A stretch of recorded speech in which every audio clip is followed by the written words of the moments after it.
Oke, assalamualaikum warahmatullahi wabarakatuh. Alhamdulillah alamin. Kembali lagi bersama saya dengan Andre Mualaf Prince, selalu lagi dengan Kodonditan dan Umar Afariski. Kali ini kita di suasana yang berbeda. Itunya. Oh iya. Apa? Pisang goreng. Ulangi lagi. Hah? Ulangi lagi. Oh, usah udah masuk. dapat masuk. Kan tadi gue begini, Bang. Oke. Assalamualaikum warahmatullahi wabarakatuh. Oh iya, tadi gue belum selesai. belum. Ini gue narasinya belum selesai. Kenapa kalau mulai gitu pasti begini nih? Ya, gue pengen serius gitu loh kok. Ayo, serius. Sampai situ tuh serius tuh. Kan kalau seandainya ada opening itu ada narasinya, ini begini baru assalamualaikum kok. Kan enak begitu. Iya. Nah, jadi jangan diganggu dulu kalau gue lagi bernarasi. Jangan di situ, nggak kelihatan punya gua. Hah? No, kameramen lu. Oh, kameramen gua. Bini gua itu. Iya, kameramen. Oh, dia jadi bini lu cuma buat kameramen doang? Enggak juga. Enggak, maksudnya dia ngebantuin gua. Kenapa sih kok selalu Menapa? Udahlah.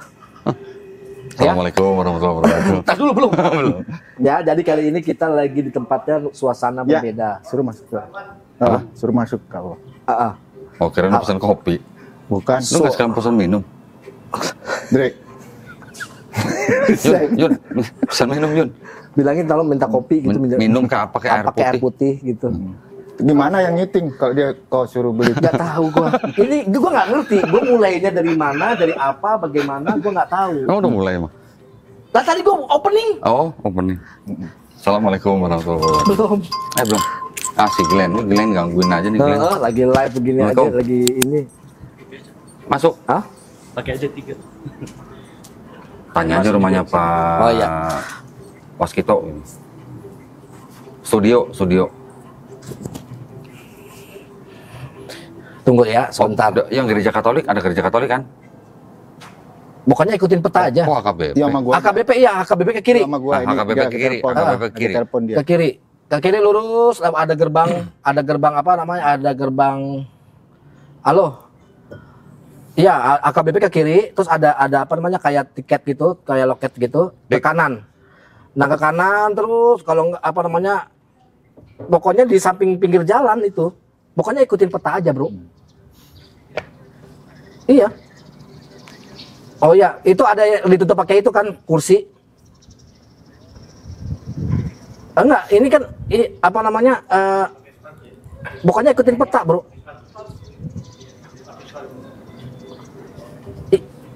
Iya, udah itu aja. Pokoknya itu pas kok. Mapnya pas.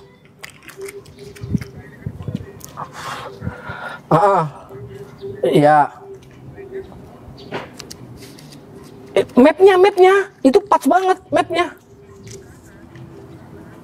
Iya udah ke kanan. Kedua ya? Sama Aqua. Belum mulai. Udah? Bukan masuk dia apa namanya? Masuk loh. Ini orang udah nyampe malah si itu. Udah ya, cari di map aja. Di map. Mobilnya di garasi, Bro.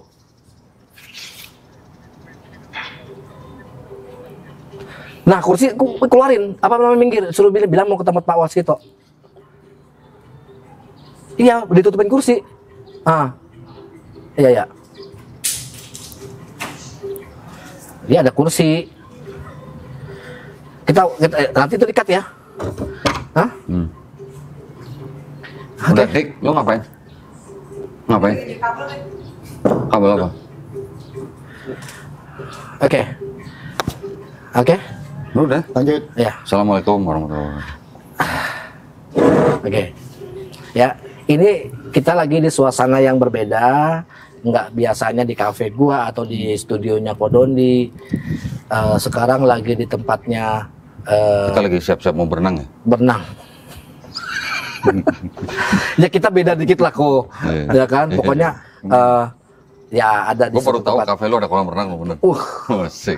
Jangan naik-naikin gitu. Asik. Nanti orang datang, ya. Nanti orang datang. Ketemunya empang kan. Oke. Assalamualaikum warahmatullahi Waalaikumsalam wabarakatuh. wabarakatuh. Waduh. Kita kedatangan nih Ketua Pradi nih. Ketua Pradi. Ketua Pradi nih. Asik. Sorot dong. Hah? Ngapain?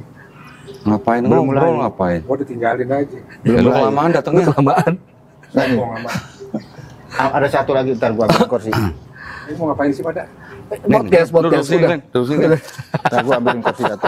Gua celana di mobil gua di rumah kamu di kafe. Duduk sini, Glenn. Iya, pasti gua. Ada tempat duduk itu? Ya. Ini emang penting dari tadi kita lagi ini ganggu aja. Biarin aja kenapa emang? Ini geser ke sini aja kali ya. Ini ngomong apaan sih kalian? Lu sono dikit. Ya. Ini gua out frame nggak, bro? Udah. Bisa dipotong. Ya. Awas jatuh belakang. Sono lagi. Sono. Jatuh lucu Nggak, kali ya. out frame. Enggak, ini pindah ke sono kameranya. Biar kena semua. Jatuh lucu Oh. kali ya. Kena semua kok di sini. Enggak kedeketan. Enggak, udah. Kok ada nyeker? Lu aja songong. Kan dia juga no. Makanya gua ngeliat Enggak, ini. ini pakai ini aja. Udah ini bisa. Ini juga pakai ini. Dapet mic gua. Kenapa ada? Nyalanya nggak hijau ya? Ini. Kuning udah pakai aja. Halo. Udah pakai. Dulunya pakai. Iya, itu punya Kodondi. Nih. Astagfirullahaladzim, ini waktunya ini. Ayo. Ya udah tinggal jalan. Ya ngomong aja udah sih. Tinggal ngomong aja maksudnya gua salah kelakuan gua. Lihat apa yang gua ajarin. Nggak bisa tuh makanya nggak bisa tuh. Gini. Gua biarin. Sini. Oh bukan Ya patah. elah. Ya elah. Udah. Ya elah. Udah. Oke. Ya. Kedatangan lagi Lu kurang ke satu. sono dikit. Ke sono dikit nggak apa-apa. Mundur dikit nggak apa-apa, masih jauh. Nah. Dah. Ya Allah. Udah lu nggak usah kesini-sini. Oh. Dah. Ini kayak gini nih. Ya kan biasanya kita berdua ngaco, bertiga ngaco, tambah satu lagi. Gue nggak tahu deh mau jadi apa podcast ini nantinya. Ya. Oke. Marah-marah mulu ya. Lu ke pengacara lu bener kan? Pengacara. Pikir gua pakai baju posyandu apa? Asik. Posyandu. Ya, oke. Sekarang ada kehadiran namanya Glenn ya. Kita ini para mantan kafir. Oke. Ya, gua nggak mau bilang mualaf lagi karena kan nanti dikomentarin lagi sama Kodondi bahwa ngapain lagi kita bukan mualaf lagi. Nah, Bergerak kondre. kira-kira kita mau bahas apa ini? Bahas itu aja kemarin pas gua ketemu sama 3 pendeta. Siapa Pak aja? Hendritan, Nggak usah dikantongin kan? pendeta Hendritan, pendeta Gerson sama pendeta Aho ya namanya. Iya. Pak Pendeta Gerson yang kemarin ke Jogja juga. Jogja. Ke Iya. Jogja. Mas saya diundang sih udah tahu kagak gitu main bakar-bakar aja diundang juga. Nggak apa-apa, nggak apa-apa. Jadi kemarin gua debatnya sebenarnya sama 2 pendeta, sama Hendritan sama pendeta Aho. Pak Gerson itu lagi belajar sama gua kemarin. Oh. Karena setelah pulang dia bilang ya bagus banyak wawasan gitu. Sebenarnya bukan masalah bagusnya tuh. Cuma malu. Nah ini adalah tempat milik beliau nih. Nah, Tempat miliknya Pak Waskito. Cuman Saya belum salaman. Ya. lu udah kenal belum? Belum. Kenalan dulu dong. Hah? Nah, itu kan. Ini kan yang bikin jelek. Lu nggak percaya Andre ini bikin jelek. Nggak apa-apa. Nggak apa-apa. Nggak apa-apa. Nggak apa-apa. Ya udah mulai. Ya udah dari tadi udah mulai nih. Belum. Assalamualaikum. Udah. Assalamualaikum warahmatullahi wabarakatuh. Ini bener. Udah.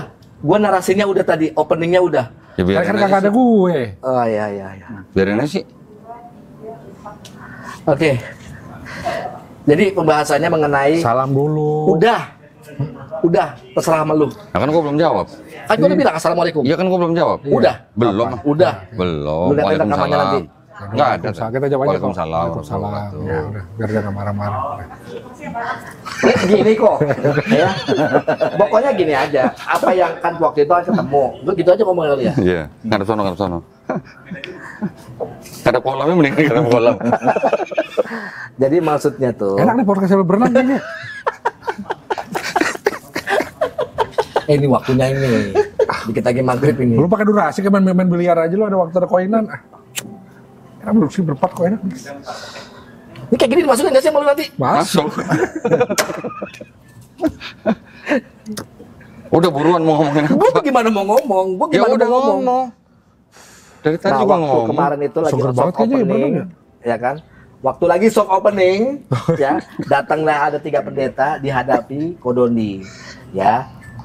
Nah, ini kita menceritakan dulu nih gimana nih kejadian-kejadian pada saat lagi diskusi. Tanya nih. IO-nya no IO-nya no. Ya ini kamera pakai efek gak sih? Enggak. Bergantengan dikit gitu Enggak. ntar. Ya. Jelek mah jelek aja. Iya. Pakai efek. No IO-nya no. Kira-kira lu kenapa cari-cari? Cari masalah. Enggak, sebenarnya itu mau gua temuin sama si Glenn gitu. Terus? Berhubung nggak ada lagi, Dre, ya udah. Jadi bukan sebenarnya mau ketemuin itu Kodondi. Bukan, orang pertama kan yuk, gimana Dre? Yuk mau nggak Dre? Kagak, ya udah. Gue bukan nggak mau, gue bilang ayo, tapi apa? Gue bukan nggak mau sama HTD. HTD itu kan Bukan ATD, pendeta awalnya Ahok. lu yuk ngomong HTD. Bukan ATD. Ahok. Iya, pendeta Ahok sama Ahok jadi pendeta pendeta. Gerson. Yang ngomong lu loh. Kodondi aja ya. Lihat ya, penyakit lu gak sembuh ya. Sakit apa sih dia? Sakit Asam hati lambung. deh. Asam lambung. Ayo, dia bilang Kodondi aja. Terserah.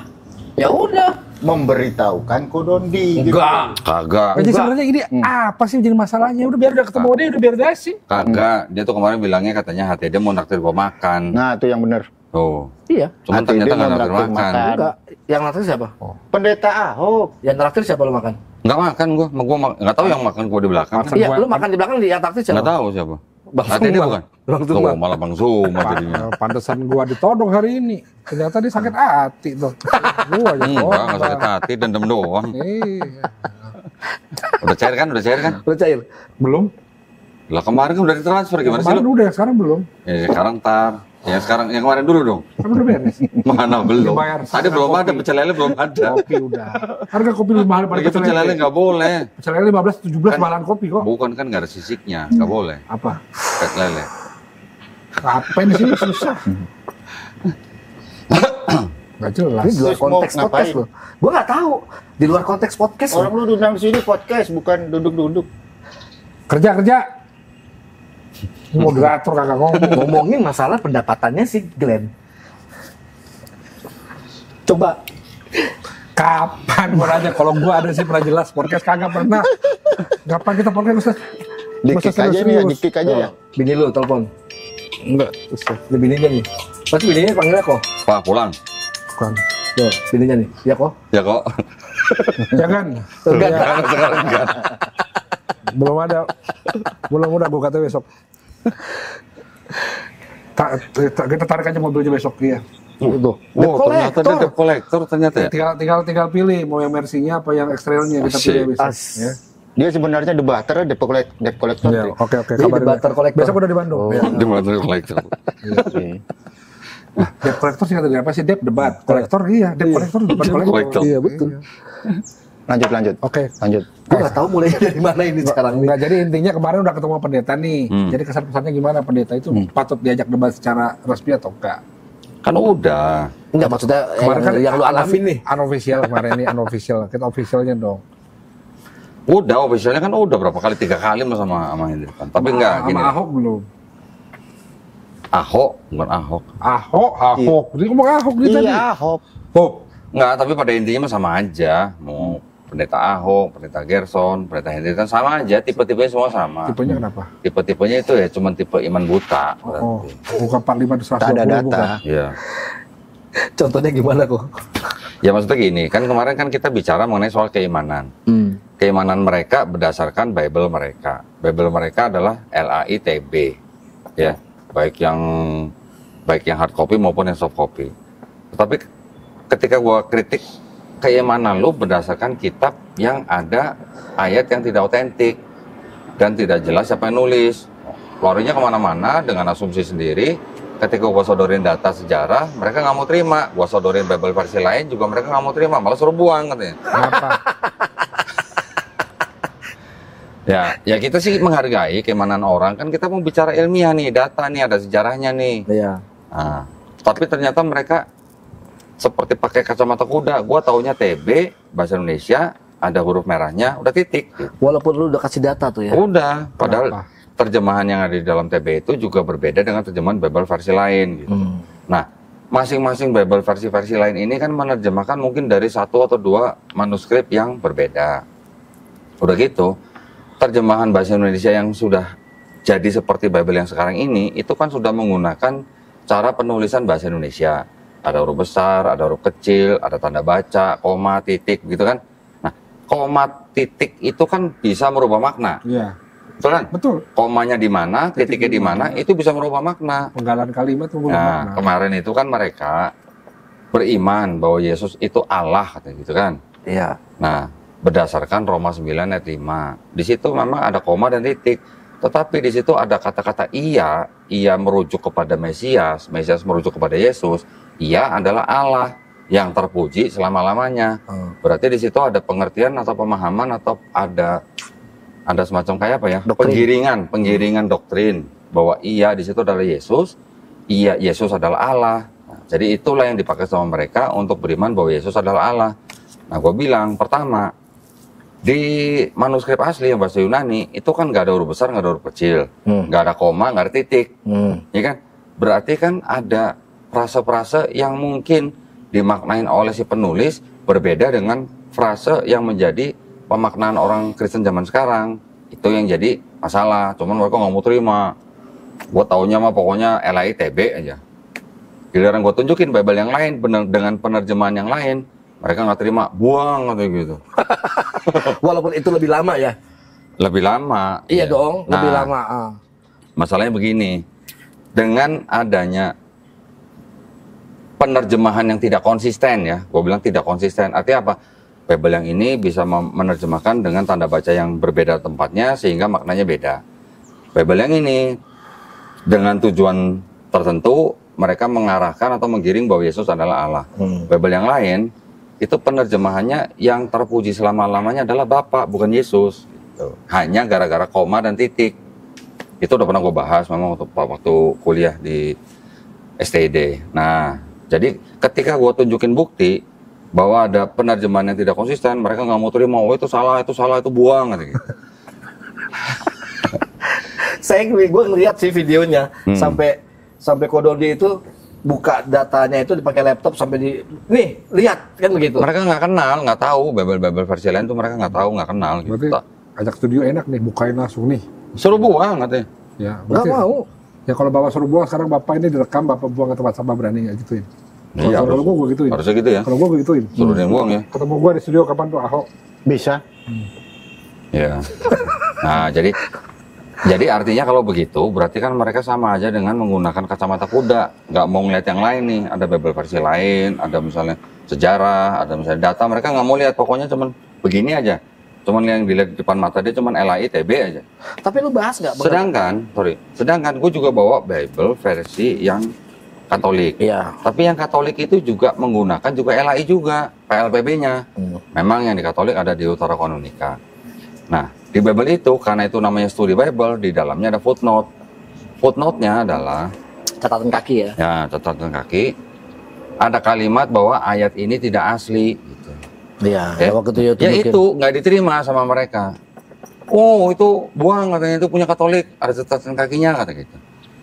Itu hanya gara-gara HTD berdasarkan Bible yang ada di handphonenya dengan aplikasi yang kalau gue installin bisa keluar itu footnote-nya yang di Bible itu yang gue bawa. Cuman dia nggak mau. Ya itu. Karena jadi dia tidak mau menerima kenyataan bahwa ada ayat di dalam Bible dia yang tidak asli. Itu doang sebenarnya. Entah itu dari hard copy, entah itu dari soft copy. Padahal gue udah bilang sama HTD, sini gue installin, gue bilang. Bisa keluar itu catatan kaki yang seperti di sini. Gitu. Tetap nggak mau. Jadi berarti kalau begitu kan bisa dibilang iman buta.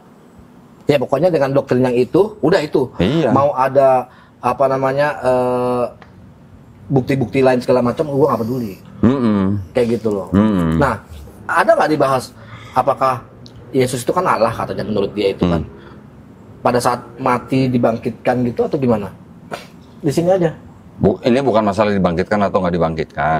Masalahnya di Roma 9 ayat 5 itu ayatnya jelas banget maknanya dengan tanda koma dan tanda titik itu di situ bermakna yang Allah itu adalah Yesus itu sendiri gitu.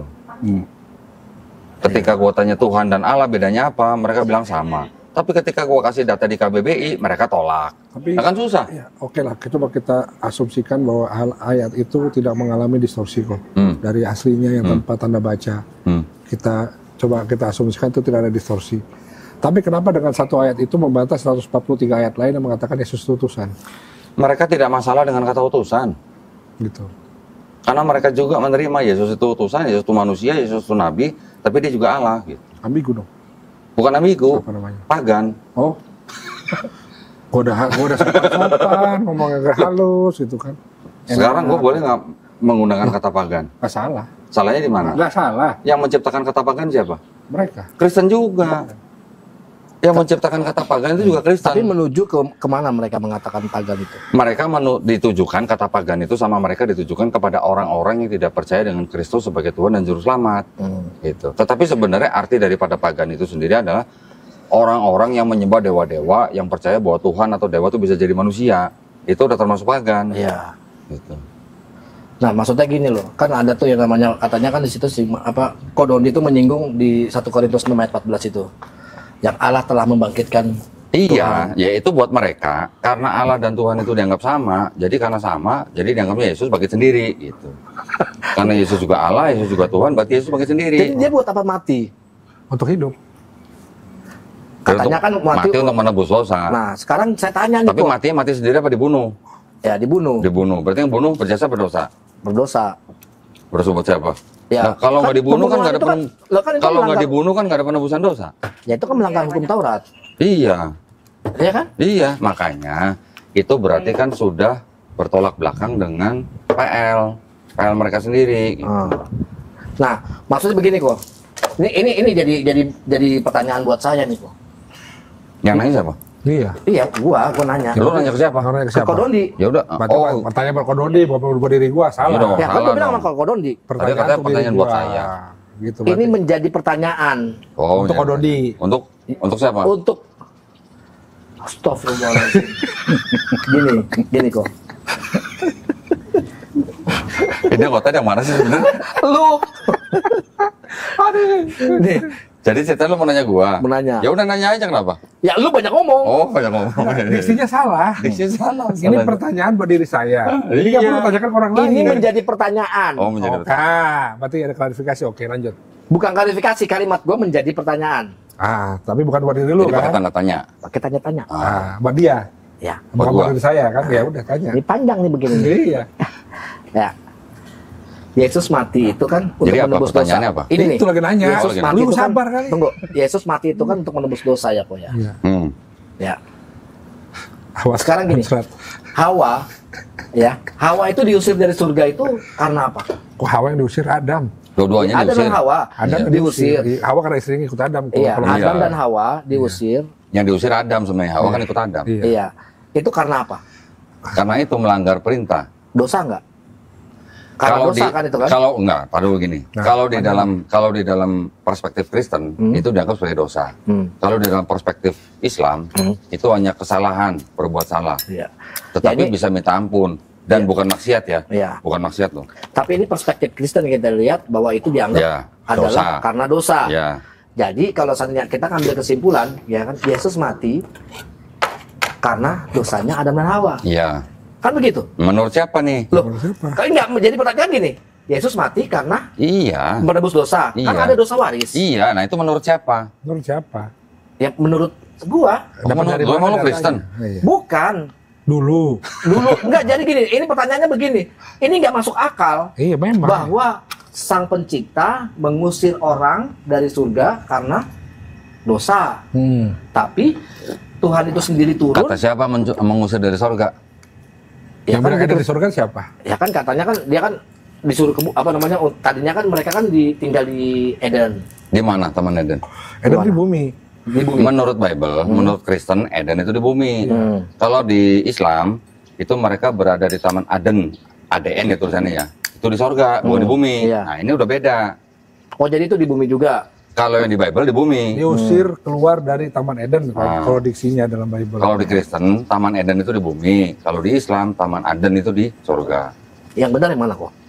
Ya Yang benar pasti salah. Quran lah. Ya karena kita udah Islam ya Quran lah.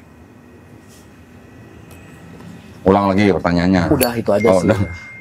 Jadi mau nanya apa? Jadi nggak membingungkan buat gua aja bahwa Yesus ini menebus dosa, ya kan karena Makanya tadi gua dosa tanya, waris. kan orang Kristen berakidah atau berkeyakinan bahwa orang Kristen sudah berdosa karena dosa waris Adam dan Yes. Hawa.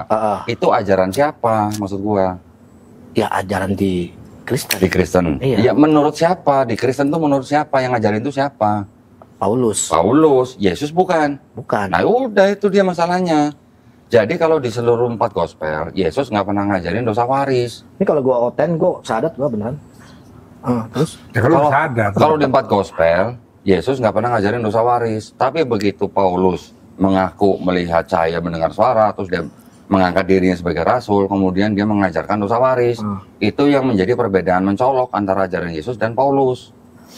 iya, soalnya perbandingan dari pertanyaan gua ini bahwa kan tadi si HTD dan tim itu kan mengatakan bahwa Yesus itu Allah. Yesus itu Allah, ya kan? Nah, ini yang gua bilang banyak Jadi- kontradiksi yang ada di Bible itu sendiri Gini. kok. Jadi perbedaan yang mencolok antara kelompoknya HTD, ya kelompok maksudnya ini gereja yang dia Alaisa. dirikan ya, dengan kelompok Kristen yang mainstream adalah kalau Kristen mainstream khususnya yang Trinitarian, mereka juga menganggap Yesus juga Allah, Bapa juga Allah, Roh Kudus juga Allah dengan doktrin Trinitasnya.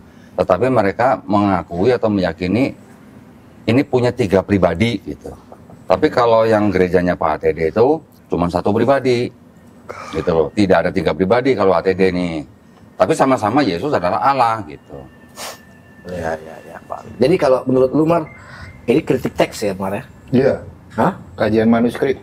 Kajian manuskrip ya? Tapi mereka kan nggak punya kapasitas ke sana, Andre. Bahkan mereka sampai nggak tahu, bahkan Pak HTD sendiri nggak tahu Septuaginta itu asalnya dari kitab apa, diterjemahkan dari bahasa apa, kapan diterjemahkan, siapa yang menerjemahkan. Pak HTD nggak tahu. Yang Pak HTD tahu malah Septuaginta ditulis oleh 8 rasul di tahun 70 Masehi. Ketika gua minta datanya, dia nggak bisa menunjukkan. Gitu. Hah? Begitu. Septuaginta ditulis dari oleh 8 rasul 8 rasul. Emang Septuaginta artinya apa sih? di tahun 70 Masehi, di tahun 70 Masehi. Septuaginta artinya apa sih? Nah itu dia, Septuaginta itu sebenarnya kan LXX ya singkatannya ya. 10. Apa? LXX itu, XXX. LXX, Oh. LXX. Iya, bukan triple X ya. Iya. LXX kan 70, tapi sebenarnya yang menerjemahkan adalah 72 sebenarnya. Iya. Cuman nggak tahu lah ceritanya, jadi supaya mudah mungkin ya. LXX 70 rabi-rabi sebenarnya. 72 rabi-rabi yang sebenarnya itu diminta untuk menerjemahkan kitab Tanakh yang disusun tahun 450 sebelum Masehi untuk menerjemahkan ke bahasa Yunani di abad ketiga sebelum Masehi tahun 270. Yang nyuruh siapa? Raja Ptolemy II. Iya. Sejarawan taunya dari mana? Ada surat dari siapa? Yang ditujukan kepada Arius. Arestes kalau nggak salah. Ariestes kalau nggak salah. Ariestes. Bukan Arius. Bukan, ada surat Ariestes itu yang menceritakan bahwa Septuaginta itu disusun berdasarkan Tanakh oleh 72 rabi-rabi dari Yerusalem, anak buahnya Imam Eleazar, dibawa ke Alexandria Mesir, menerjemahkan hanya Pentateuch yang 5 kitab Musa aja. Yang kitab-kitab Nefim sama kitab-kitab Ketuvim itu bukan 72 rabi-rabi itu. Jadi diterjemahkannya dua tahap gitulah. Nah itu oke cerita lah, selesainya di kira-kira 132 sebelum Masehi. Kok bisa-bisanya HTD bilang LXX atau Septuaginta ditulisnya tahun 70 Masehi gitu. Gue bingung data dari mana gitu. Makanya sampai hari gue bilang, berarti Bapak ngarang kalau nggak bisa nunjukin data. Pengarang, ya. Nah kan tadinya itu kan HTD itu tidak menerima kitab dari Katolik ya. Iya. Tapi dia mengatakan bahwa adanya sempat diskusi sama saya itu Yesus itu sebenarnya punya murid itu 70 murid. Ya itu yang dianggap yang menyaksikan apa namanya, yang menyaksikan ketika Yesus Tapi di diangkat. Bible gitu lah. nggak ada 70 murid itu. Ada. Bukan di 4 gospel ya, di kisah Iya, para rasul. Di kisah para rasul. Maksudnya tuh di Injil itu gitu loh. Injil yang mana? Nah, kan Injil itu kan Matius, Markus, Lukas, Yohanes. Itu Kata siapa? Itu gospel. Satu gospel ya. Bukan ya. Oh, ya itu di Kristen kan Injil. Udah mantan kafir masih ngomong Injil aja, bingung gua. Oh iya. Evangelion. Ya kan dulu kan pelajaran gua kan begitu kok. Ya kan? Gospel Ya. itu artinya kabar baik. Injil kan kabar baik. Kata siapa? Iya, artinya kabar baik. Tapi kita sebagai orang Islam jangan sebut gospel itu Injil, Oh, karena oke. kita orang Islam taunya Injil adalah wahyu yang diturunkan untuk Nabi Isa Al-Masih untuk Bani Israel pada zaman itu. Ya, pada saat Di Quran Injil cuma 1. Kalau di Bible Injil ada berapa? Ada 4. 4. Nah, itu makanya berarti 4 gospel yang di Bible itu bukan Injil yang diterima oleh Nabi Isa alaihissalam. Gitu. Nah, kisah para rasul ini gospel bukan? Bukan. Bukan kan? Catatan Paulus tuh. Bukan juga. Paulus. Bukan. Oh, kisah ek ya? Bukan. Bukan. Apa- Iya, apa- X itu kisah para rasul. Bukan apokrifa. Itu bukan tulisan Apokrifa Paulus. juga. Apokrifa kan berarti kalau apokrifa nggak ada di situ. Kalau di Protestan ditolak. Kalau apokrifa itu kan yang disebut dengan Deuterokanonika di dalam Bible-nya Bible-nya Katolik. Oh iya. Yang iya. apokrifa. Ya kan maksudnya kan kayak begitu kan karena ada ya pertanyaan-pertanyaan nggak suka dengan Katolik tapi masih mengambil-ngambil apa yang ada Nah, di Katolik. Pada waktu gua tanya, Bible-nya Bapak yang 66 kitab itu asalnya dari mana? Ketika gua bilang itu asalnya dari Katolik, Pak TD nggak terima. Dia bilang Katolik itu nggak ada bro, kata gitu. Dia nggak tahu ada yang namanya The Great Schism tahun 1054. Gereja Patriarki pada waktu itu terpecah menjadi 2. Yang gereja Latin menjadi Katolik, gereja Yunani menjadi Ortodok. Itu baru ada timbul sebutan dengan gereja Katolik yang membawahi gereja-gereja Latin. Kemudian Katolik baru diprotes sama Martin Luther. Timbullah Protestan di abad 16. Nah, sebenarnya kelompok atau gerejanya Pak HTD ini ya harus disebut atau berada di bawah Protestan. Tapi dia nggak ngaku. Kita Nggak bukan terima. Protestan, kita Kristen aja pokoknya gitu. Jadi dia menganggap ajaran dia tuh sudah ada ketika rasul-rasul tuh masih hidup gitu lah. Gitu. Pantesan dia nggak disukain sama orang Kristen juga ya. Ya kalau buat orang Kristen yang mayoritas, yang Trinitarian, Ya. mereka Pak HTD itu disebut bidat. Minoritas dia. Bidat, Dia minoritas. bukan minoritas lagi udah. Udah bidat, ya? Bidat. Parah. Pak HTD juga menganggap Kristen yang Trinitarian juga bidat. Sesat. Nah, di antara yang membidat-bidatkan ini yang bidat yang mana sebenarnya kok? Dua-duanya bidat. Dua-duanya bidat. Jadi, Jadi bukan diantara. iya. Ya. Bidat membidatkan bidat udah. Ini diem aja si Umar. Orang nggak ditanya. IO-nya nggak tanggung jawab. Iya IO-nya. masalahnya ini kan gini Enggak, ini. nggak ditanya. Ya sekarang gini. Gimana? Menurutmu dengan tanggapanmu nih dengan diskusinya Kodoni itu kira-kira gimana? Kan lu tuh ngeliat. Yang seperti aku bilang Mendidik tadi, nggak Dre. menurut lo? Ya nggak pakai jipo, yang lain pakai jipo ya, elah. Simpan dulu. Iya. Udah lanjut. Pertanyaannya gimana tadi ulang? Ya menurut Dia tanggapan masalah lu. sipo tadi, Dre. Tanggapan lu. Enggak. Nggak ada bunyinya. Nggak bunyi. Coba kok yang kita kok. Pak, Bun tolong ambilin si ya Bun. Enggak usah. Ayo bunyiin. Nah, Biarin. Nah. Lu bukan anak kecil. udah. Terus. apa sih? Tanggapan you. Enggak diminum. Jadi gini. Makanya gue mau nanya sama lu males sebenarnya. Benar. Udah nggak usah tanya lah. Ntar gua muncrat beneran nih. Kan udah dijawab tadi. Apa sih pertanyaannya? Apa? Lu jawab belum Coba jawab. tanya. Lu nanya apa sih? Nggak tahu sih, Andre. Tanggapan lu kan bawa di tiga pendeta ini pada saat lagi diskusi itu apa tanggapan lu? Ya. Apakah itu mendidik? Apakah itu mesti contoh dengan diskusi seperti itu? Apakah itu layak untuk dijadikan diskusi? Kira-kira bagaimana? Penanggung jawab Kodoni yang Nah, lempar-lemparan aja lu. Akan yang undangan lu. Ya, kan Gue nanya tanggapan lu nggak usah nanya. Nanyanya salah. Coba. Menurut lu, diskusi yang kemarin itu sesuai nggak dengan kaidah-kaidah diskusi yang baik? Sesuai nggak? Nggak baik sih. Iya, di mana saat seseorang menunjukkan data dengan sebagai dasar dari dalilnya untuk berargumentasi, Dre, diminum kopi, Dre. tapi lawannya nggak menunjukkan data gitu loh. Itu pertanyaan gue itu. Ya, Ditegaskan lagi. Lu memang kayak gini loh, kayak mau makan nasi. Ya, makan nasi, itu ada nasi di situ, itu habis digoreng, iniin, ditatak, ditanak, segala macam, akhirnya jadi beras, dari beras jadi nasi. Kayaknya harus digituin. nasi hubungan sama tanak apa? Bukan. Tanak itu kan Taurat, Nevi'im, Ketuvim. Itu Bukan yang di ubi, pohon singkong yang dibuat itu. Kan nanamnya dari mana coba? Tanah. kayak begini, wah, podcast begini. Kau yang ngomongin apa sih? Orang ngomongin tanah, Dre. Lagi ngomongin pakai nasi segala. Ya enggak. Kagak nyambung. Bukan. Jadi lu harus dijabarin. Ini udah iniin. Menurut lu, kira-kira layak nggak Kan udah jawab enggak tadi sama dia? Udah. Udah enggak. Jangan kayak hotel lah, tanya bolak-balik, wah. Jadi begini. Coba. Jadi kayak begini. Ya udah kalau ketemu ya udah tadinya 3 orang doang udah cukup gua. Ya kan? Kita belum tambah satu lagi si Erik. Kalau nggak ada Erik, makin ngaco lagi udah. Kita berlima. Udah. Podcast kagak jalan-jalan begini aja. Kayak intinya gini lah. Dengan adanya diskusi yang kemarin itu kan sebenarnya juga di luar daripada apa yang kita inginkan. Ya. Maksudnya apa? Nggak ada moderator. Ya anggap aja kemarin informal udah. Jadi ngomongnya cuma ngomongnya overtalk gitu, saling ngomong gitu. TikTok. Saya sebenarnya juga nggak mau, begitu nggak mau sebenarnya. Tapi ya karena diundang kemarin katanya yang dibilang mau takdir makan, ternyata nggak ada takdir makan, ya sudah. Jadi saya hanya ingin menunjukkan kepada para penonton atau pemirsa bahwa debat seperti yang kemarin saya sama Pak Tede dan teman-temannya itu Nggak sebenarnya sehat. jangan dicontoh, jangan dicontoh. Maksudnya harus ada moderator, harus ada yang mengatur pembicaraan orang, jangan saling ngomong bersamaan gitu. Tetapi yang bisa kita petik dari kemarin debat itu ya, yang penting kalau kita debat, pertama kita nggak boleh menghina orangnya, oke? Ad hominem. Ya, jangan sampai kita menghina orangnya atau ad hominem. Yang kedua, sebisa mungkin kita kalau debat harus bawa data. Itu yang penting. Kalau nggak bawa data, jatuhnya ke debat kusir. Ya walaupun kemarin juga kesana seperti debat kusir, tetapi saya tetap menunjukkan ada data. Dan saya menunjukkan bukti sejarah. Kalau Pak ATD kemarin hanya berasumsi, tidak ada data yang bisa dia tunjukkan gitu. Sampai akhirnya kemarin ngomongin masalah Yesus lahir tahun berapa.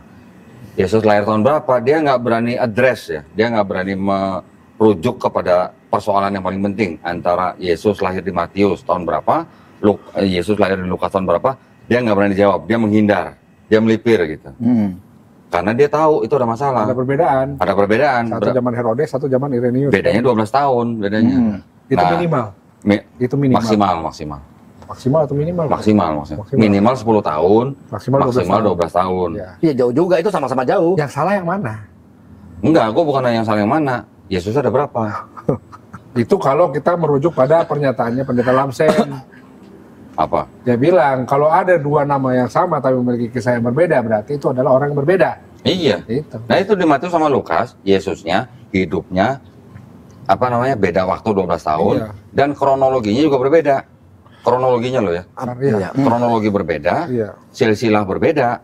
Kalau kronologinya berbedanya apanya kok? Nah gini, kalau di Matius, Yusuf dan Maria orang tua Yesus nggak pernah tinggal di Nazaret sebelum mereka pulang dari Mesir. Awal mula mereka ketemu tinggalnya di Yerusalem. Yerusalem ya. Yesusnya lahir di Bethlehem. Setelah Yesus lahir, baru ada 3 orang Majus yang datang mau menyembah dia. Orang Majus ini mampir ke tempatnya Herodes Agung, nanya, gitu kan? Setelah mereka menemui Yesus, bayi Yesus waktu itu, 3 orang Majus ini tidak kembali ke Herodes Agung, tapi langsung pulang ke negara mereka. Herodes Agung marah, makanya dia bilang semua anak bayi yang berusia 2 tahun ke bawah harus dibunuh. Karena ada perintah itu, Yusuf dan Maria yang sedang tinggal di sekitar Yerusalem itu pergi ke Mesir. Ya. Setelah Herodes Agung meninggal, digantikan oleh anaknya Herodes Agung yang namanya Archelaus, baru Yusuf dan Maria ini pulang ke Israel, tapi nggak menetap di Yerusalem, tapi langsung ke Nazaret di utara. Ya. Itu Matius. Itu yang pertama ya, Matius ya. Kemudian, kalau yang di Lukas, Yusuf dan Maria tinggalnya bukan di Yerusalem. Tinggal awalnya memang di Nazaret. Oke, Ya. dari utara. Mereka turun ya ke selatan, ke daerah Yudea, ya Yerusalem itu. Karena apa? Karena ada sensus yang diadakan oleh wali negeri Syria bernama Quirinius. Oke. Beda Setelah- zaman tuh. Beda zaman. Jadi beda zaman. Setelah mereka sampai di Yerusalem, tibalah waktunya Maria melahirkan. Setelah melahirkan, 8 hari disunat, kemudian setelah Maria tahir, bayi Yesus nih diserahkan ke Bait Allah. Setelah diserahkan, baru mereka balik ke Nazaret. Ya, jadi kalau yang di Lukas, Nazaret, Yerusalem, Nazaret, balik sudah nih. Iya, nggak ke Israel. Ya itu semuanya di Israel. Enggak, maksudnya ke mana? Sorry, bukan Mesir. Israel. Mesir. Enggak, Oh, Israel. ke Mesir. Kalau di Matius, tinggal awalnya di Yerusalem, ke Mesir, langsung ke Nazaret. Itu aja udah beda kronologinya. Yang kedua, beda silsilah. Kalau silsilah yang di Matius, ngambilnya dari Yusuf ke Daud melalui jalur Sulaiman atau Salomo. Kalau yang di Lukas, walaupun dari Yusuf, tapi nama bapaknya beda, yang satu Eli, yang satu Yakub, yang dibilang bahwa ini menurut orang Kristen adalah jalur Maria, Yusuf dianggap sebagai mertuanya Eli, nyampe ke Daud, tetapi melalui jalur anak Daud yang bernama Nathan, bukan Salomo. Itu berbeda nih. Beda. Jadi itu tadi apa namanya? Timelinenya berbeda, ya, beda 12 Silsilahnya tahun. berbeda. Silsilahnya berbeda, kronologinya berbeda. Ada berapa? Jadi ada berapa Yesus antara Matius dan Lukas? Ini berarti orang yang berbeda nih. Waktu ditanyakan kepada Walaupun HTD, namanya sama. waktu ditanyakan ke HTD, Dia udah langsung tahu bahwa dia nggak bisa menjawab. Wah, ini ngomong lagi nih ke Herodes nih, gitu. Padahal saya punya bukti kuat loh. Buktinya kuat, bukan dari Islam, tapi dari Kristen sendiri. Ada Bible terbitan dari percetakan Arnoldus ND. Yang di Matius dia ada tulisan atau catatan bahwa Herodes Agung meninggal tahun 4 sebelum Masehi. Iya. Dan saya punya nama-nama sejarawan yang mengatakan bahwa Quirinius menjadi wali negeri Syria tahun 6 Masehi ketika dia melucuti Arkelaus, anaknya Herodes Agung. Sejarawannya siapa? Banyak. Minimal ada 3 yang saya pegang. Bahkan ada satu Bible atau bukunya dari kalangan Kristen ya, yang menyatakan bahwa Quirinius melucuti Arkelaus, anak Herodes Agung di tahun 6 Masehi. Itu berarti sudah kontradiksi yang sudah ratusan tahun nggak bisa direkonsiliasi sama kalangan Kristen sendiri. ini kalau Oten ngeliat tuh nontonnya dianggap sih bahwa Don Dita tuh bohong. Oh, kalau ada yang bilang bohong, ayo kita debat Nah, face to face. itu Kita maksud buka-bukan gua. data, buka-bukan data loh ya. Bener apa enggak yang saya omongin? Enggak. Kenapa Jadi- sih? Jadi dipertanggungjawabkan Iya. apa pernyataan dari Kodonditan gitu loh. Kenapa sih nggak mau menerima sumber sekunder itu bingung saya. Oke, sekarang gini. Nggak mau, Kan Kristen, kayak HTD loh. bakar aja, Buang. buang. Sekarang gini. Kalau yang di kitab Katolik kan ada Deuterokanonika. Iya. 7 kitab yang disebut apokrifa. Sama Kristen Protestan kan ditolak. Iya. Awalnya dulu apokrifa itu artinya yang dirahasiakan. Atau tidak dikenal. Bukan tidak dikenal. Dirahasiakan. Dirahasiakan. Belakangan berubah, bukan dirahasiakan tapi yang tidak jelas siapa yang menulis. Iya. Belakangan lagi orang Kristen apologet bilang itu palsu. Tidak di kanon. Nah, palsu karena apa? Karena tidak dikenal siapa yang nulis. Iya. Sedangkan 4 gospel aja, Matius, Markus, Lukas, Yohanes, ini juga semuanya anonim. Anonim. Nggak ada. Tidak ada namanya siapa yang menulis. Jadi termasuk apokrifa juga. Sebenarnya kalau menurut standar yang sama, karena apokrifa dibilang tidak dikenal siapa yang nulis, 4 gospel juga tidak dikenal siapa yang nulis. Betul. Berarti sama-sama apokrifa sebenarnya. Bedanya hanya yang gospel ini dipilih oleh bapak-bapak gereja untuk masuk atau dikanon ke dalam Bible. Iya. Gitu. Dasarnya mereka memilih itu apa kok? Ada nggak? Atau ada nggak suatu Doktrin kayaknya. Doktrin. Jadi Doktrin. nggak ada syarat-syarat tertentu ya. Sekarang gini, nah ini juga poin penting nih. Jadi 4 gospel sama 13 surat Paulus ditulis siapa duluan? Ditulis mana duluan? Markus. 4 gospel, Matius, Markus, Lukas, Yohanes, Markus. sama 13 surat Paulus, Oh, suratnya Paulus Paulus. dulu. ditulis mana ya? Surat Paulus Paulus dulu. dulu. Bukti sejarah ini ya. Ini bukti sejarah nih. Nah, ada buktinya kok. Bisa Ada. kita buka di Jadi 13 surat Paulus itu, dari 13, itu dipercaya oleh ahli-ahli perjanjian baru loh ya. Timotius kalau nggak salah. Ditulis dari mulai tahun 48 Masehi sampai tahun 67 Masehi. Rentang berapa tahun tuh? 48 sampai 67 berapa? Kurang lebih 12 15 abad. 12 tambah 19. Kurang lebih 15 abad. 60 tambah 7 19 tahun berarti beda. 19 tahun. Rentang waktunya 19 tahun. 19 tahun. Surat Paulus itu ditulis ya. 4 gospel yang pertama kali ditulis Markus itu ditulis sesaat sebelum bait suci yang kedua dihancurkan. Bait suci yang kedua dihancurkan tahun 70 Masehi. Sesaat sebelum, berarti anggap aja lah 69, 68 atau 67 lah. Itu pertama kali Markus ditulis. 10 tahun kemudian baru Matius dan Lukas mencontek dari Markus. Baru nanti tahun 95 Masehi yang Yohanes baru ditulis. Pertanyaannya, Namanya kitab apotik kok ya. Sinoptik. Sinoptik. Pertanyaannya, kan Paulus ini nggak pernah ngomongin Matius, Markus, Lukas, Yohanes. Bener kan? Iya. Nggak pernah juga ngomongin ada Simon orang Kirene. Nggak pernah juga ngomongin ada zombie-zombie yang bangkit dari kubur ketika Yesus bangkit. Zombie Kudus. Nah, kan nggak pernah ngomongin itu kan? Berarti itu indikasi kuat bahwa Paulus nggak tahu apa-apa tentang 4 gospel itu. Nah, 4 gospel ini ditulis setelah Paulus kan? Berarti kira-kira orang-orang yang menulis 4 gospel terpengaruh oleh tulisan Paulus atau Paulus terpengaruh oleh 4 gospel? Gospel. Berarti gospel yang terpengaruh oleh Paulus gitu. Di Paulus sudah ada doktrin-doktrin dosa waris, Yesus disalib untuk menebus dosa. Nah, di 4 gospel ini yang menceritakan kronologinya. Berarti kalau 4 gospel ini dipilih oleh gereja, sedangkan Bapak Gereja sudah mengetahui dulu ada surat Paulus, berarti kira-kira 4 gospel ini dikanon karena apa? Karena surat Paulus berarti. Karena doktrin. Doktrin Paulus. So, Paulus itu siapa sih? karena doktrin. Nah, Matius, Markus, Lukas, Matius, Markus, Lukas. Matius dan Lukas kan mencontek Markus. Berarti karena mencontek 80% Markus ada di Matius, 60% atau 50 sampai 60% ada di Lukas. Ini kan berarti kan 3 gospel ini kan ceritanya serupa semua. Maka disebut sinoptik, bukan apotik. Iya, sinoptik bukan apotik. Lu ngomong optik kemarin. Bukan. Apalagi. Nah, kalau yang Yohanes ini ditulis Kristen koptik Mas. Iya, bisa jadi. ditengarai untuk melawan orang-orang Kristen di akhir abad pertama yang tidak percaya Yesus salib. Itu Kristen apa? Kristen Basilidean namanya. Dari doktrin Basilides. Kalau Markus? Basilides bukan Markus. Enggak, kalau Markus Kenapa Markus? kan tadi kan Matius sama Lukas. Ya kan? Jadi Markus keempat- menulis gospelnya, sebagian besar juga narasi dia juga sebenarnya mengadopsi atau kalau istilahnya tuh mimesis dari tulisan-tulisan Homer 7 sampai 8 abad sebelum Masehi. Cuma diganti-ganti aja namanya. Jadi Yesus, jadi 12 murid, ini yang ini Dionysus pakai 12 murid gitu. Jadi tidak sesuai dengan apa namanya yang ada di Codex Sinaiticus juga ya? Enggak, jadi yang memasukkan nama Matius, Markus, Lukas, Yohanes itu Irenaeus.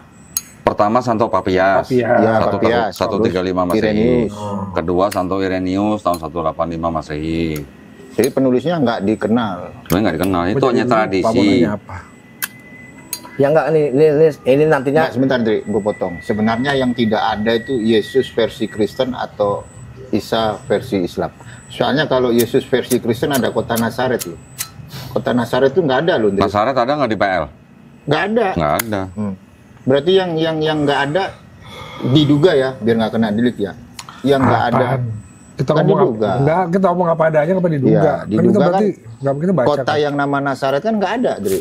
Di era Bait Suci kedua, Second Temple kan belum ada. Ya anggap aja ada pada saat Yesus sebelum lahir lah, anggap aja ada lah. Karena di Islam pun kita mengenal ada istilah Nasrani. Nasrani itu kan kayak semacam sekte gitu. Oh, tapi Tapi juga ada hubungannya dengan kota Nazaret karena berasal dari kota Nazaret. tapi di Quran kan nggak ada disebutkan kota Nazaret. Enggak Berarti disebutkan Nazaret. yang ngomong kota Nazaret kan Bible. Iya. New Testament-nya, PB-nya. Poinnya apa? Ya berarti yang nggak ada kan yang di PB. Oh, Nggak ada apa? membuat satu narasi yang sebenarnya tidak ada kan gitu. Nah, cuma Sejak kapan Yesus berarti itu dia tinggal di kota Nazaret? kita harus klarifikasi dulu karena banyak yang banyak peredaran di luar itu Nasoroh itu berarti artinya kan dari kota Nazaret. Aliran kan. Nah, sebenarnya Nasoroh itu apa kok? Ya itu bisa dua-duanya. Bisa pengikut Nabi Isa alaihissalam yang berasal dari kota Nazaret, juga bisa diartikan sebagai kelompok pengikut Yesus. Kalau Kota kota Nazaret. Nazaret enggak sih. Kelompoknya Iya, namanya Nasrani. Setuju gua. Tapi kalau kita ngeliat di Old Testament itu kan ada tuh Natsar, bahasa apa? Natsar bahasa Tapi tidak Ibunya. menuju ke kota kan? Enggak, bukan. Gitu. Jadi itu artinya penjaga Torah, Dri. ya. Terkadang mereka mengkait-kaitkan bahwa Nazaret itu adalah Nazaret, gitu. Aslinya itu kan bahasa di linguistik Hebrew Oke kan. lah, anggap aja ada, for the sake of the argument lah ya, anggap aja ada. Tetapi kalau kita ngelihat globalnya, Kristen dari mana sih? Nggak ada kok. Dari Yunani. Bukan, berasal dari mana Nggak Kristen? ada Kodeks Vatikanus, nggak ada. Dia di Codex Vatikanus. Bukan, maksudnya agama Kristen yang sekarang ini, kalau kita runut lagi ke belakang, sampai ke abad pertama Masehi, itu sebenarnya berasal dari apa? Gitu. Nah, Yunani. Berasal dari mana? Bapak gereja, Bapak orang di teksnya nggak ada kata Kristen. Bapak gereja ini Yunani kan? Itu ada loh di Bible, Ada, coba kau cari. ya kan? Itu di mana apa namanya bahwa Bakar apa, aja. Saulus. Kan yang paling tua Vatikanus, coba kau cari di Vatikanus. Vatikanus 330 Masehi. Ada nggak kata Sinaiticus Kristen? 360 Ya mereka Masehi. menganggapnya ada. 1904 kodeks baru keluar. 1994. Kan begitu. Kan nggak ada, kecuali ada. Kalau di TR itu kan ada Kristianos. Nah, di Vatikanus ada nggak? Nggak ada. Iya. Berarti ada diduga distorsi kan gitu, Andre? Berangkat dari pemahaman Bapak Gereja. Ini gue coba mau disclaimer dulu bahwa semua apa yang dikatakan oleh Kodondi dan semua teman-teman itu Bisa dibuktikan dan dengan kalau data. memang nggak suka atau memang nggak terima, ayo diskusi. Kita Kirim, buka-bukaan data, jika punya data, ayo. kirim undangannya resmi. Iya. Kita bikin di Ini- kantor Depak. Iya, ini kan karena udah mau maghrib nih kok. Bentar. Kenapa sih Andre Tunggal sewot sama lu, Andre? Hah? Nggak usah sama gua, sama dia juga sewot banget. Namanya sama. Enggak, dia ngefans sama gua. Oh, Karena hampir semua video gua di reaction sama dia. Tapi dia ada tuh sewot sama gua. Oh, deh. Ada. Kayaknya kalau gua punya channel YouTube, gua reaksi dia gimana ya? Nggak apa-apa. Nggak usah ngapain. Nggak apa-apa. Ya, Reaksi ini- gua kan ngocol kok. Dan mungkin kita bisa lanjut lagi nanti ya kok ya. Ada pembahasan apa? Ini karena udah. Sebentar, tanggung. Maghrib kan masih ada 15 menit lagi lah. Oke. Masuk gua dihabisin Monggo. aja gini. Iya, siap. Ada yang mau gua sampein gini. Boleh. Penting nggak? Kekristenan timbul dari mana? Yang menciptakan siapa? Yang menciptakan juga orang-orang Yahudi juga sebenarnya. Kok diciptakan? Iya. Kok agama diciptakan kok? Iya. Ada founder-fathernya berarti. Ah, ya sekarang permulaan sebutan Kristen, kalau menurut Bible Kristen itu kan pada saat Paulus dan Barnabas tinggal setahun di Antioquia, baru mereka dan pengikutnya disebut sebagai Kristen. Kan itu kan, patokannya kan. Untuk ya. Kalau kita mundur-mundur lagi, kenapa bisa timbul ajaran yang berbeda dengan ajaran Taurat gitu? Betul kan? betul. Taurat ini maksudnya tanah ya. Istilahnya tradisi orang-orang Yahudi yang memang tinggal di daerah tanah Palestina itu yang dianggap mengikuti tanah. Tanahnya sudah ada menjadi Septuaginta. Kok bisa timbul tiba-tiba Kristen? Kristen ini ya boleh dikatakan sebenarnya pecahan daripada Yahudi sebenarnya. Pecahan dari Yahudi. Kenapa bisa pecah? Karena Yahudi-Yahudi yang sudah terpapar oleh ajaran Helenisme Betul. Yunani kuno. Betul. Gitu. Antioquia itu. Jadi kalau kita bandingkan, apa sih lu? Itu korek. Jadi kalau dari PL kita bandingkan, konsep ketuhanannya beda dengan konsep ketuhanan di PB, ya nggak? Konsep keselamatan di PL juga beda dengan konsep keselamatan di PB. Benar. Orang Yahudi kalau ditanya, ada nggak di tanah itu ada kata-kata to be continued gitu? Ada nggak? Kan lu familiar kan dengan tanah kan? Ada nggak bahwa tanah ini to be continued? Iya. Ada PB gitu? Ada Nggak ada. Nggak ada. Mereka menggunakan istilah perjanjian baru dari mana? Dari Yeremia 31. Tapi itu bukan kitab kok. Yang mana? Yang ada satu bahasa Ibrani ya, Afrit Akadasa itu bukan kitab. Yang apa tuh? Yang di Tanakh itu ada kalimat Brit Kadasa itu bukan kitab, perjanjian baru dalam arti. Yang di Yeremia 31 Iya. kan. Nah, itu dia maksud saya. Poin Berarti saya itu adalah gini. di distorsi kok. Poin saya gini, Bukan di Yeremia cocok 31 Oh, cocok logi. di Yeremia 31 ada istilah perjanjian baru nih. Iya, Brit Perjanjian Kadasa. baru itu antara siapa dengan siapa? Israel, Itu kan? adalah antara Tuhan dengan bangsa Israel. Betul kan? Betul. Karena mereka bangsa Israel sudah sering berbuat salah, berbuat dosa, akhirnya tetap diampunin. Dah, kan istilahnya firman Tapi bukan Tuhan nih. pakai Udah nih ya, darah deal ya. manusia. Sampai di sini nih. Kita bikin perjanjian baru lagi nih. Antara Hashem dengan bangsa Bani Israel. Sama Kristen itu dipakai untuk menjadi istilah kitab-kitab mereka dari Matius sampai Wahyu dianggap sebagai perjanjian baru. Itu dianggap sebagai perjanjian baru antara Tuhan atau Bapa dengan Yesus dengan bangsa Kristen yang sekarang. Itu sudah beda makna kan. Dari mana sih? Kita Jadi- ayat berapa itu? Nah, jadi istilahnya kepercayaan orang Aku Yahudi akan menaruh terhadap perjanjianku. terhadap Itu aja kitab juga. mereka yang tanah itu Aku akan itu menaruh ketika menjadi perjanjianku. PB itu boleh Perjanjian dikatakan yang sudah baru. berubah total. Aku akan menaruh Berubah totalnya apa? perjanjianku. Di PL Tuhan dikatakan bukan manusia, bukan anak manusia, Tuhan tidak berubah. Di PB Tuhan bisa jadi manusia, firman menjelma jadi manusia, mati menebus Betul. dosa manusia dengan cara mati di atas kayu salib. Di PL nggak ada, lu cuma perlu bertobat. Dosa lu mau merah seperti krimis bisa Iya. putih seperti salju. Gini kok. Nggak ada yang harus mati di atas kayu salib. Gini, itu ada waktu itu argumen dari Kristen, ya kan, pada saat saya tanya tentang masalah perjanjian baru, dia bilang itu adalah pernyataan dari Yesus sendiri.